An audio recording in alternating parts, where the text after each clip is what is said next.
Saludos comunarios, ¿cómo han estado? Empezamos con la clase de psicología comunitaria. El día de hoy vamos a ir continuando con lo que empezamos la anterior clase.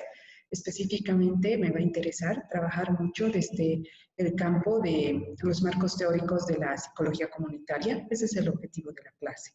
Ir determinando cuáles son los marcos teóricos de la psicología social comunitaria como un área emergente de lo que hemos denominado como la psicología social. Entonces, el día de hoy voy a hacer un poquito una retroalimentación. ¿Se acuerdan que veíamos todo lo que acontecía con las corrientes en América Latina y Norteamérica para que surja la psicología comunitaria? La psicología comunitaria en Norteamérica ya va a generar políticas de salud mental, todo lo que son centros comunitarios de salud. Especialmente en la administración Kennedy, lo que se va a ver es el cambio del rol del psicólogo. El psicólogo ya es una persona considerada como alguien que va a buscar el cambio social y es un agente de cambio. En Latinoamérica veíamos que uno de los puntos centrales es el compromiso con las necesidades psicosociales de una sociedad en la década de los 70s, marcada por la dictadura, marcada por las teorías del ciclo también que hacen las teorías del centro-periferie, la acumulación de la deuda externa, vivir en todo lo que fue una época muy dura de los militares. Por ejemplo, tenemos esta, ¿cómo les puedo decir? Esta incidencia en todo lo que era el Plan Cóndor y todo lo que era la persecución al que piensa diferente. Después decíamos que ambas psicologías comunitarias van a tener una necesidad de generar unas investigaciones, acción participativa. ¿Por qué? Porque les interesa incidir en la realidad por medio de diagnósticos, alternativas y el trabajo con la comunidad. No se trabaja para la comunidad, sino con la comunidad. Es decir, es algo más horizontal. Entonces, de esta manera, vamos a empezar el día de hoy ya trabajando como este campo emergente de la psicología social va a generar marcos teóricos diversificados. Esto lo vamos a complementar con la historia de la psicología social en América Latina. Entonces, arrancamos el día de hoy con los marcos teóricos de la psicología comunitaria. Para esto he preparado unas diapositivas que están acá. Ya las vamos a ir revisando. Para hacer un punteo rápido de lo que mencionaba, ¿no? La historia de la psicología comunitaria surge con esta vertiente norteamericana, con la administración Kennedy, 1965, los centros de salud comunitaria que se expanden en Norteamérica, la salud mental como una gran reflexión sobre el lugar del psicólogo en este proceso de la salud mental, el denominarnos ya como agentes de cambio, investigación, acción participativa. En Latinoamérica, la época de la dictadura, los 70s, los estudios de Maritza Montero sobre la migración de México a Estados Unidos, el estudio de el compromiso social de diferentes teóricos como Martín Baró, revisar a Paulo Freire, revisitar a Carlos Marx, un sentido crítico y también que busca la resistencia, que busca ir más allá de lo establecido, ¿no? Tendríamos también este trabajo con la comunidad, con todo lo que estaba en Latinoamérica, con las diferentes identidades étnicas, con todo lo que era no solo el mundo andino, sino está todo lo que es la multiculturalidad, los plurisentidos y cosmovisiones. Entonces, también la investigación, acción participativa, gran punto que nos ayuda a entender la ética, no solamente una postura epistemológica, sino una postura ética de trabajar con la comunidad. Bueno, entonces, en la psicología social comunitaria, ¿cómo se puede trabajar el método? El objeto de estudio en sí es la comunidad, cómo en esta comunidad se generan procesos psicosociales. También vamos a ver que en la construcción de un lenguaje para acercarnos a las comunidades es muy importante ver este proceso de trabajo con la comunidad a partir de elementos operativos que incidan y tengan un impacto en lo psicosocial. ¿A qué me refiero? Que acá lo que se busca es generar procesos también por el lenguaje de empoderamiento de estas poblaciones. Ya vamos a ver muy pronto la teoría del empoderamiento. Entonces, si vemos que el método tiene varios aspectos, cuando se construye todo lo que es el método en base a un objeto de estudio, vamos a tener las siguientes características. Los estudios de la psicología comunitaria comienzan como una rama de la psicología en un campo emergente. ¿Se acuerdan que con Michel Foucault veíamos el momento de la emergencia, que es ese momento de fuerzas, donde hay posturas políticas, donde hay incidencia de grupos sociales que no están conformes con el sueño americano, no están conformes con América Latina vista solo desde su desarrollo? Entonces, va a ser influenciada por teorías de la psicología social, ya sea desde estas teorías psicodinámicas, Kurt Lewin y los estudios del grupo, Sigmund Freud y el malestar en la cultura, todo lo que nos dice Ash también, Moscovici, todo eso influye en la psicología comunitaria. Y plantea principios reflexivos, autorreflexivos y reflexivos. Es decir, mirarnos al espejo y decir qué estamos haciendo, qué está sucediendo con nosotros como sociedad y cómo podemos volver a reconstruir el sentido de la comunidad. Entonces, va a buscar estos principios de reflexión, autorreflexión del conocimiento, tantas teorías hermosas del conocimiento local, de lo que ahora se llama también la epistemología del sur. También va a buscar generar valores como la democracia, la igualdad, el compromiso, la transformación social, la participación, la diversidad, el respeto y la libertad. Hay que volver a Fromm para ver, por ejemplo, el individuo en torno a la libertad. Luego, como les decía, hablar de que la psicología social comunitaria tiene una investigación-acción participativa no es detenernos solo en lo epistemológico, sino que está la ética de realizar trabajos con la comunidad, de volver los resultados, hacer ajustes y llegar a acuerdos, ¿no? ¿Por qué? Porque en esa mediación, en conocer el sentido que dan a los procesos psicosociales una comunidad, y el psicólogo como alguien que está activamente generando estos procesos para saber y priorizar sus necesidades, tiene que llegar a un punto en el cual hay una comunicación asertiva, es decir, este proyecto se dirige por esta necesidad psicosocial priorizada por ustedes. ¿Qué podemos hacer? ¿Qué alternativas tenemos? No es esa postura de ir desde un lado muy vertical y decir, ustedes son unos desnutridos, voy a hacer un proyecto para que sus niños coman bien. Eso es pésimo, ¿no? Eso es como que una óptica asistencialista paternalista, la cual no comparte la psicología comunitaria, más bien la refuta. Entonces, le interesa mucho el trabajo sobre la ciudadanía, los derechos y la necesidad de entender en 4 aspectos esta idea de la ciudadanía.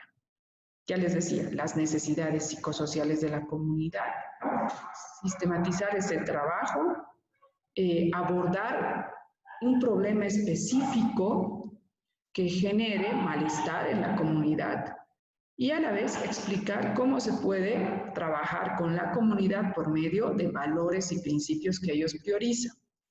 Tal vez un valor para ellos determinante es el valor todavía en una comunidad, puede ser periurbana, del control social. Pero este control social es tan exagerado que a veces lo que generan es más bien toda una paranoia contra el extranjero y el extraño. Entonces ustedes tienen que buscar el término que ayude a tener un sentido de la realidad y ver por qué se quiere linchar al extraño, al forastero. ¿Qué instituciones están controlando todo lo que es la seguridad ciudadana? O sea, son problemas complejos y el psicólogo tiene que estar ahí para generar cambios y compromisos con la comunidad para que en última instancia, ¿cómo les puedo decir? Es como que la calidad de vida lo que refleja el trabajo del psicólogo comunitario.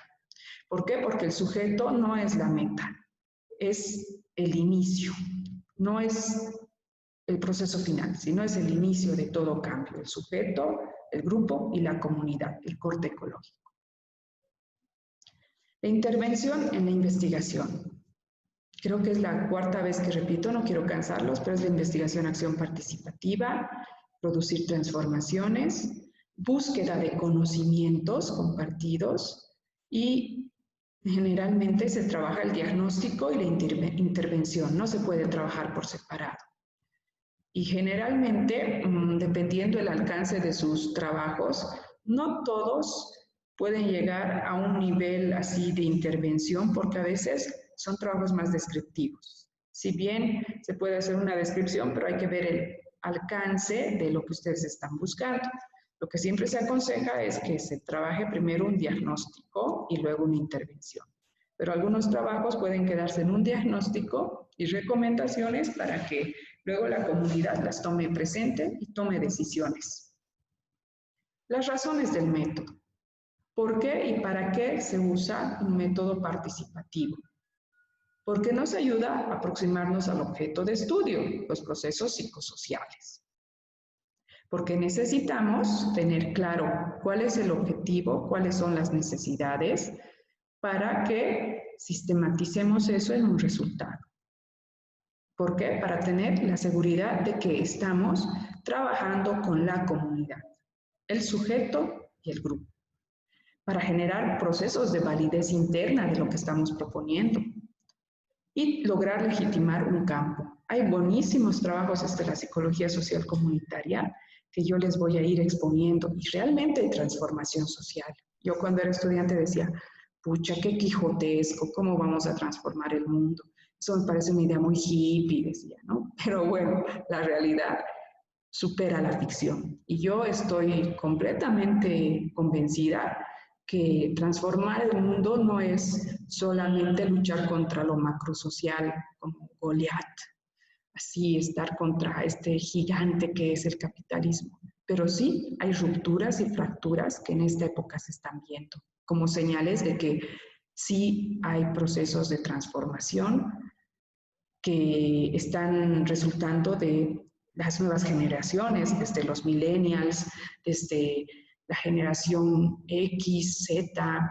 Es bien interesante cuáles son sus maneras de dar sentido al mundo. No pensemos que el pasado siempre fue lo utópico o esta necesidad del futuro como que hizo lo mejor posible. Eso se ve en el camino y en el trabajo. Generalmente es una fusión del método cualitativo y cuantitativo, lo que se usa en la psicología comunitaria. Entonces acá no importa mucho defender que sea solo investigación cualitativa o solo cuantitativa.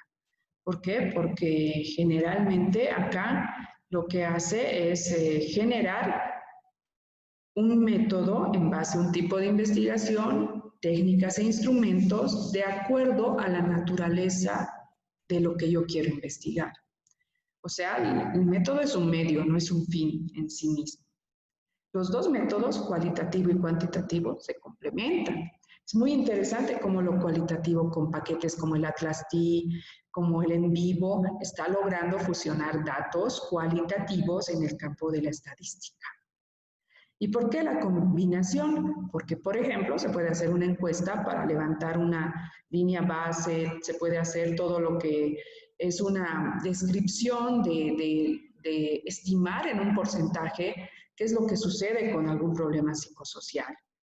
Pero eso luego implica aplicar entrevistas, observación participante, grupos focales para hacer un diagnóstico. Entonces, el método es el camino, el proceso. Lo que importa es cómo se puede beneficiar una población social con todo esto. Y estas investigaciones siempre se autocorrigen. No es que yo voy a inventar el grafo del deseo andino y voy a mantenerme solo con eso, ¿no? Eso puede ser como que una ficción lo que estoy diciendo, no se asusten. Yo Yo pienso que el psicoanálisis da muy buenos aportes para entender todos estos procesos, pero a lo que me refiero es que no le interesa generar modelos que sean modelos acabados. La psicología comunitaria es versátil, dinámica y por suerte es una corriente que aquí en Cochabamba tenemos una tradición interesante con Huiña y Pacha, que son psicólogos comunitarios, perdón, o todo lo que son estos trabajos que han hecho por años varias instituciones que si bien no son como muy visibilizados, han formado generaciones y generaciones con una perspectiva comunitaria. Huiña y Pacha, les decía el caso de Sacaba.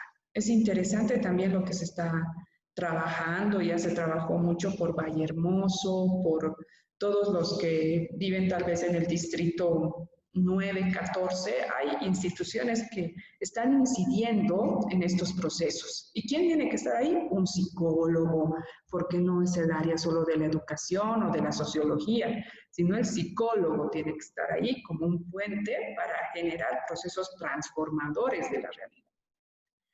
Entonces, ¿quiénes son los actores que están en este proceso, en todo lo que vamos a entender como la psicología comunitaria?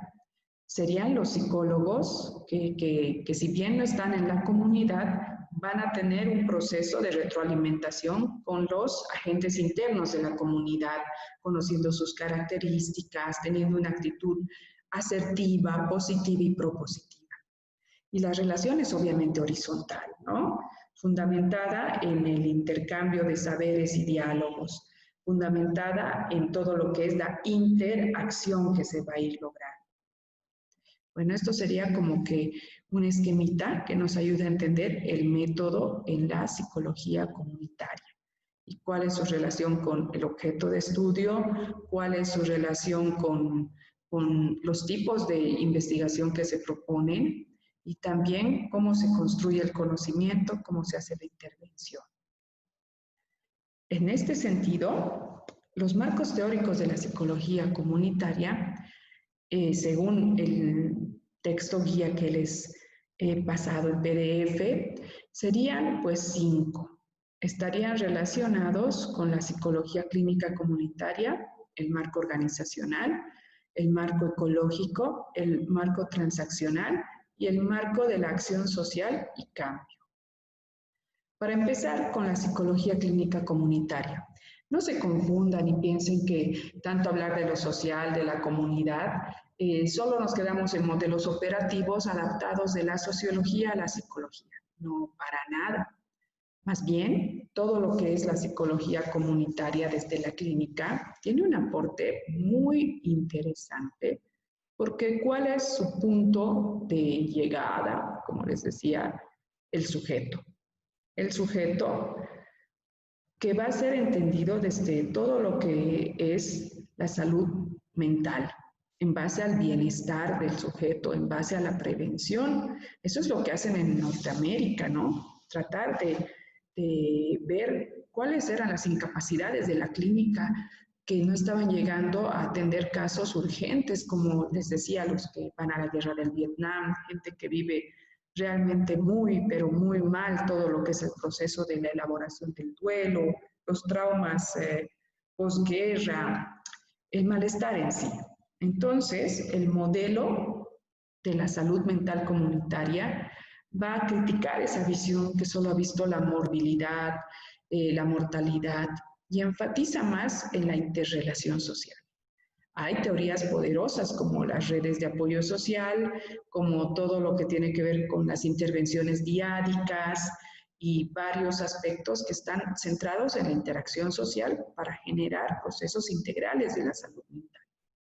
Y acá podemos ver, por ejemplo, que se aplica todo lo que es el modelo conductual comunitario, porque se busca estos cambios del sujeto en base a su relacionamiento desde la teoría del análisis del comportamiento y cómo se puede incidir con terapias breves, cómo se puede incidir en todo lo que ya se avanzó del estímulo-respuesta, ¿no? O sea, estas nuevas teorías del análisis del comportamiento que son concretas y operativas. Hay otra gran corriente que va a estudiar el modelo del estrés psicosocial. Entonces aquí lo que le interesa es también parte de los grupos de apoyo que empiezan a estudiar esto. Le interesa todo lo que son las condiciones ambientales y cómo esto influye o incide en el sujeto. ¿Qué se tiene de este marco teórico? Yo diría la inclinación a estudiar la salud mental desde una óptica preventiva, trabajar todo lo que es la problemática del estrés, el comportamiento en la interacción y el método que se ha ido trabajando ha enfocado en los últimos años o ha dado a luz varias técnicas para trabajar intervención en crisis y también el aporte de la terapia breve. Intervención en crisis, lo que ha pasado con la emergencia sanitaria del COVID, ¿no? O sea, aquí no tienes el momento para respirar y decir, no, no voy a atender este caso porque no es algo que sea de mi área profesional, porque yo soy más del área educativa. No, aquí todos somos psicólogos generales y teníamos que hacer intervenciones in situ, en el momento, desde el teléfono, desde el balcón, desde donde sea, ¿no? O sea que ese es un aporte muy interesante. Ya luego lo vamos a trabajar en los próximos capítulos. Luego tenemos el marco organizacional. El marco organizacional va a trabajar más aspectos que tienen que ver con la motivación que está basada en el desarrollo de todo lo que es esta autorrealización, autoconocimiento y este impulso que nos lleva a hacer las cosas. Estudiar las relaciones humanas y la socialización, el trabajo cooperativo, la comunicación asertiva, promover una base operativa de trabajo.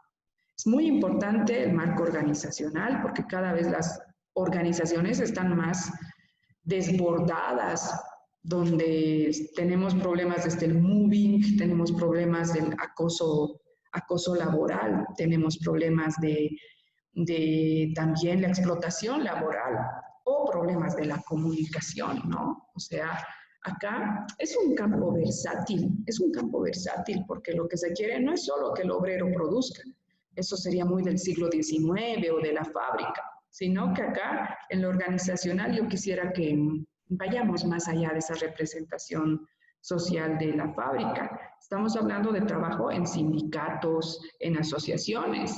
A veces lo único que les falta es organizarse. Yo tengo muchos amigos, me encanta a mí ese campo. Bueno, me encanta, pero es como que lo respeto. Que manejan comunidades virtuales y lo manejan muy bien, hacen un trabajo fabuloso, ¿no?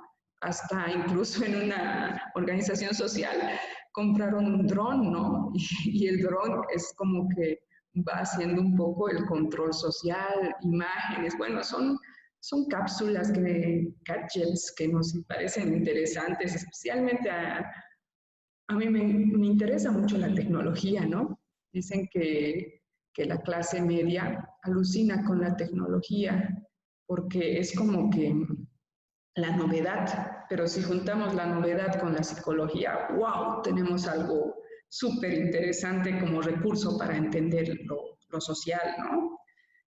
No solo para quedarnos con el esnobismo de lo nuevo, sino que ya en una comunidad, por eso les decía, compraron un dron para que cuide un sector que han puesto, como ellos dicen, están sembrando peces en una laguna, han traído todo lo que son truchas y todo, y como que los jóvenes se turnaban para cuidar esta especie de lagunita artificial, pero a alguien se le ocurrió que iban a invertir en un dron y el dron era como que sacaba fotos. Es una experiencia muy larga de contar, pero a eso me refiero, que el marco organizacional no es solo hacer encuestas y decir, no, pues este empleado no trabaja bien porque tiene mal humor. No, para eso no se hace encuestas ni se estudia la psicodinámica, la teoría del campo, no está Kurt Lewin, no está todo lo que es esta idea de entender procesos psicosociales más densos, ¿no?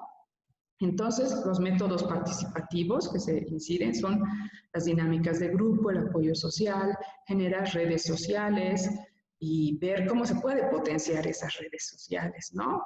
Es bien interesante resolver conflictos organizacionales, ¿no? A veces son cuestiones que con una reflexión del sentido de realidad se les da ubicación en todo lo que es este papel que son las organizaciones, porque cada quien quiere hacer lo que quiere y hablar lo que quiere. Y bueno, el tercer marco teórico es el marco ecológico. Es muy interesante también, porque aquí está Uribe Bronfenbrenner, está la teoría sistémica por detrás, la ecología humana, está esta gran visión de que se puede entender el ambiente, el sujeto y el ciclo de vida, por ejemplo. Y esto nos plantea principios como el de la interdependencia. Todos dependemos del otro en pequeña o mayor medida, la adaptación como organismos, como redes psicosociales, el principio de sucesión, es decir, que cómo las cosas van cambiando continuamente, los recursos cíclicos en los procesos de información. El método acá es el método sistémico. El marco ecológico es muy bueno. Yo hice una investigación que fue un reto, que era una investigación así como una tendencia a nivel mundial de varias organizaciones que estaban investigando el índice de la felicidad en el mundo. Y yo dije, pero ay, Dios mío, ¿por qué? ¿Qué? El psicólogo no debería ver el malestar en la cultura, ¿por qué va a ver la felicidad? Bueno, pero fue un reto hacer esa investigación y en la revisión del estado del arte, especialmente en documentos de la CEPAL, en documentos que venían de la OMS, están viendo otras dimensiones, otras categorías para entender el bienestar, porque dicen, es que siempre se ha visto lo malo. ¿Por qué no entender el bienestar? ¿Por qué en sociedades como las sociedades que están marcadas por fuerte nexo con el budismo, tienen un nivel o alcance de una estabilidad con lo que ellos denominan la felicidad, ¿no? ¿Por qué en América Latina las mujeres, según estos estudios estadísticos, también que tienen otro componente cualitativo, por qué las mujeres son menos felices que los hombres? ¿Por qué solo en Argentina las mujeres parece que le dan un sentido bien fuerte al empoderamiento y a los límites? O sea, si les interesan esos estudios, yo los tengo en PDF, porque para mí ha sido un reto trabajar desde un paquete estadístico, pero también trabajar desde lo que son indicadores cuantitativos y cualitativos. ¿Y por qué les digo esto? Porque en el marco ecológico yo veía que la CEPAL ha trabajado muy bien todo lo que es el micro, el meso, el exo, el macrosistema y el cronosistema para explicar qué pasa con los jóvenes y su percepción de futuro que tienen. Esto se ha trabajado mucho también en otros campos, como para ver, por ejemplo, qué pasa con jóvenes, mujeres que viven en comunidades interculturales. El marco ecológico nos ha ayudado a explicar cuáles son los recursos que la gente usa para protegerse de la inseguridad ciudadana, cómo ahí no solo es el individuo que puede tener una alarma o 3 perros así del tamaño de un becerro, ¿no? O sea, ahí el problema es más bien cómo esta inseguridad y el miedo, categoría psicológica, hace que se estructuren policías vecinales, policías sindicales, que usen alarmas, que usen petardos. O sea, vamos del sujeto al grupo y a la comunidad, ¿no? Y cómo se pueden resolver problemas básicos de infraestructura en este marco ecológico, cruzando la infraestructura, las representaciones sociales, las percepciones y las acciones. Es alucinante trabajar con todo esto. Vamos a ir viendo ejemplos luego. Hoy día es la clase más teórica. El cuarto marco teórico es el transaccional. Aquí, de nuevo, volvemos al problema. Bueno, no vamos a decirlo problema, sino más bien volvemos a la reflexión de la salud mental. Y acá el campo transaccional le va a interesar la salud emocional y conductual, cómo esta se desenvuelve en los escenarios físicos, psicosociales y cómo esto genera patrones de conducta, ¿no? Aquí el método va a usar más, es un método basado en lo holístico, en lo gestáltico, Se trabajan dinámicas grupales muy interesantes. O algunos han empleado el roleplay para trabajar en una escuela de padres de una comunidad educativa. Acá se ve también todo lo que son, incluso dinámicas así, donde está la danzaterapia, otro tipo de saberes que integran lo que es la salud emocional del sujeto, ¿no? Hay varios podcasts. Con ustedes yo soy bien entusiasmada en trabajar estos podcasts que nos ayudan a ver esto de la salud mental y las emociones. Hay varios grupos en Spotify que tienen podcast, pero ya estamos arrancando y para no parecer político en elecciones, les voy a dar los productos, ya no promesas. Y el último gran marco teórico que a mí me encanta porque yo he visto que sí se puede lograr. Como les decía, cuando era universitaria decía, pues ese discurso me parece un discurso de que somos hechos a los Don Quijotes, que vamos a cambiar el mundo. Es muy pretencioso, yo decía cuando era estudiante. Pero luego me he dado cuenta de que si no tienes un conocimiento para aplicarlo en la vida cotidiana y buscar la calidad de vida con el otro, estás solo generando un saber que se va a quedar en el depósito. No vale la pena, ¿no? O sea, puro narcisismo. O diríamos más bien narcisismo puro, ¿no? De no articular lo que sabes y compartir y generar procesos. Ser un poco activista, ¿no? O sea, no un poco, ser activista. ¿Ven? Esta idea de que va y viene el conocimiento para aplicarlo. Entonces, los sistemas sociales obviamente generan reacciones psicosociales. Y aquí el psicólogo comunitario, desde este marco teórico, va a buscar estrategias efectivas para que haya una implicación con la comunidad. Se va a dar una intervención sociocrítica y transformadora de esta realidad. Y no crean que, como les digo, no es que mañana va a morir el patriarcado, no se trata de eso, sino se trata de tener un punto de vista crítico y buscar alternativas para criticar estos procesos macrosociales. En una investigación que hicimos con los estudiantes de comunitaria sobre inseguridad ciudadana, había un problema básico, que era que no había luz en barrios alejados. ¿Por qué? Porque nadie hacía la carta alumbrado público, nadie venía a reclamar a la alcaldía y eso generaba que varios grupos delincuenciales en ciertas horas asalten a las personas. Entonces, son cuestiones que transforman la realidad, pero van desde lo concreto a luchas más intensas y complejas en lo que es la acción. El método, ya es la quinta vez que digo, la investigación-acción participativa. Y obviamente se toma elementos del marxismo como la dialéctica, ¿no? Estar ahí, el psicólogo comunitario es el que hace la síntesis entre los puntos encontrados, tiene que saber manejar conflictos. Y este marco de la acción y el cambio social ha generado muchas cosas hermosas en América Latina.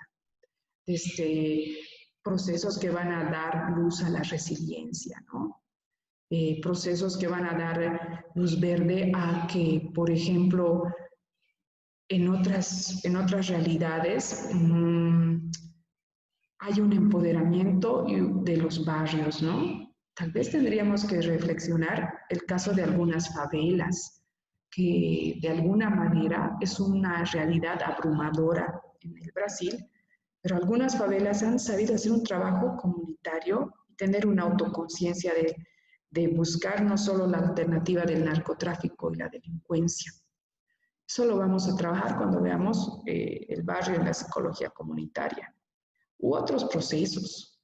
A mí, por ejemplo, me produce malestar ver lo que pasa con Cochabamba y el problema ambiental de Caracara. Es algo que tantos años y no se soluciona. La ciudad jardín y tenemos este problema. Es como un síntoma, ¿no? Lo dejo ahí porque es un problema para interpretarlo y conocerlo. Y hay varios estudiantes que viven en la zona sur y tienen todo un conocimiento, tal vez desde que han nacido hasta ahora. Ustedes tienen un conocimiento de esta situación que que parece no llegar a generar procesos transformadores ni alternativas posibles. No seamos negativos, pero es una manera de reflexionar. ¿Cuáles son las características en común de los diferentes marcos teóricos? Entender el poder del contexto y esta visión ecológica, relaciones recíprocas entre individuo, sistema social y ambiental. Eso es muy importante porque en mi materia no solo estamos como que haciendo una reflexión androcéntrica o antropocéntrica. ¿Por qué? Porque el medio ambiente es gran parte de lo que también nos lleva a la reflexión comunitaria. ¿No les lastima? A mí me lastima ver las noticias y ver qué pasa con estos incendios en Santa Cruz, en regiones donde está muriendo todo lo que es la flora y la fauna, cómo estos incendios no son solo en el oriente boliviano, están en Australia, están en Los Ángeles. Justo hoy día había una foto de San Francisco que por la ceniza de los incendios y estos fenómenos atmosféricos parecía una foto de Blade Runner, de esta película que es una distopía, ¿no? O sea, lo ambiental siempre está presente en la reflexión. También la dimensión temporal, porque acá se ve el cronosistema, como por ejemplo no se puede hablar de la misma manera a un joven, representación social del mundo, de alguien de la tercera edad. Por eso la dimensión temporal, generacional, esta idea también de que, por ejemplo, los que toman decisiones en los sindicatos y asociaciones son la gente adulta, esta visión adultocéntrica de la vida, hay que criticarla, hay que ver qué hay detrás de eso, ¿no? Si los niños son súper intensos e inteligentes para organizarse, no verlo solamente como un depósito de ideas o un depósito de juegos, sino esa mente es interesante. Buscar directividad en los sucesos por medio de la autogestión, por medio del empoderamiento y el liderazgo comunitario. Conocimiento como un fenómeno construido. El conocimiento siempre está en construcción, aunque en algún caso creo que de algunas personas está en destrucción. Bueno, la subjetividad y perspectiva de los grupos implicados. Ven, ahí está el psicólogo analizando las subjetividades. La investigación-acción participativa y la fiabilidad de las observaciones. Es un trabajo científico. El psicólogo no es el que genera el chisme o enreda todo con un rumor o con sus percepciones de mundo que son más de un lugar demasiado cuadrado, ¿no? O sea, el psicólogo comunitario tiene que tener la mente abierta, la mente crítica y reflexiva. Entonces, las áreas de aplicación de la psicología social comunitaria serían 5. Esta diapositiva es clave porque va a ayudar a que ustedes estructuren las prácticas este semestre. Estaría la primera área, que es la prestación de servicios determinados. Por ejemplo, había un trabajo muy bonito en una comunidad educativa de trabajar con niños educación sexual. Y decían, eso es un reto para la psicología comunitaria porque generalmente hay programas que se dirigían más a la pubertad o a la adolescencia. Y lo hicieron muy bien, les albergaron muy bien en esa comunidad educativa y luego hasta creo que hicieron su práctica institucional allí, esos estudiantes, porque lo hicieron de una manera didáctica, elegante y muy, pero muy empática. Trabajar con las niñas y los niños. ¿Por qué no? ¿Por qué no trabajar con esta población? Sí, sabemos que todo lo que son las estadísticas de la violencia sexual empiezan pues por esto, ¿no? Incluso en ese trabajo de intervención que hicieron, detectaron 2 casos donde niñas estaban siendo acosadas por familiares, ¿entienden? Entonces eso es bien interesante. Como ejemplo, les digo, después tendríamos que hablar más de qué puede hacer un psicólogo desde esos puntos. Desarrollo de recursos humanos, aquí está el área organizacional, cómo se puede trabajar con ciertas organizaciones, cómo se puede potenciar ciertas capacidades, habilidades que necesiten ser capacitadas. El campo de la prevención, en mi materia se ha trabajado mucho la prevención para disminuir el uso de las bolsas plásticas, por ejemplo. Una campaña de prevención ambiental se ha hecho cosas muy interesantes desde ese campo. Luego, la reconstrucción social comunitaria.